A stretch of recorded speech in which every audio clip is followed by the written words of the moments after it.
বিসমিল্লাহিররহমানিররহিম। আসসালামু আলাইকুম ওয়া রাহমাতুল্লাহি ওয়া বারাকাতুহু। আজ আমি মানুষের স্বাধীনতা সম্পর্কে হযরত ওমর ফারুক রাদিয়াল্লাহু তাআলা আনহু এর একটি সত্য ঘটনা আলোচনা করব।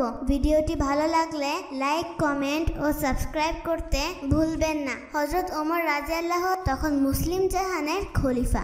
একবার রাতের বেলা একটি সুরেলা আওয়াজ শুনতে পেলেন। একটি লোক গান গাইছিল। তার সন্দেহ হলো। তিনি প্রাচীরে উঠে দেখলেন ঘরের পাশে এক পুরুষ বসে আছে। তার পাশে মদ ভর্তি একটি পাত্র ও গ্লাস।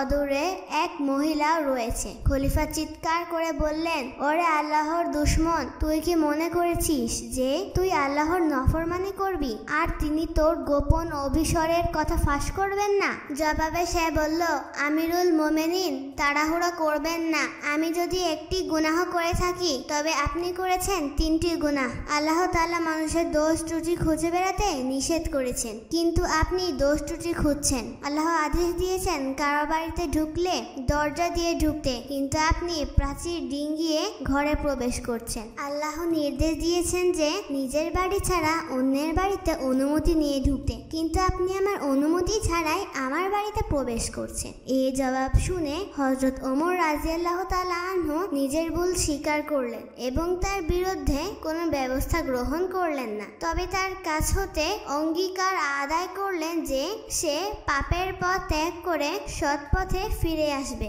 আল্লাহ রাব্বুল আলামিন আমাদেরকে হযরত ওমর রাদিয়াল্লাহু তাআলা আনহু এর মতো উত্তম চরিত্রের অধিকারী হওয়ার তৌফিক দান করুন। আমিন। ভিডিওটি আপনার ভালো লাগলে চ্যানেলটিকে সাবস্ক্রাইব করার বিনীত অনুরোধ রইল। আসসালামু আলাইকুম ওয়া রাহমাতুল্লাহি ওয়া বারাকাতুহু। আল্লাহ হাফেজ।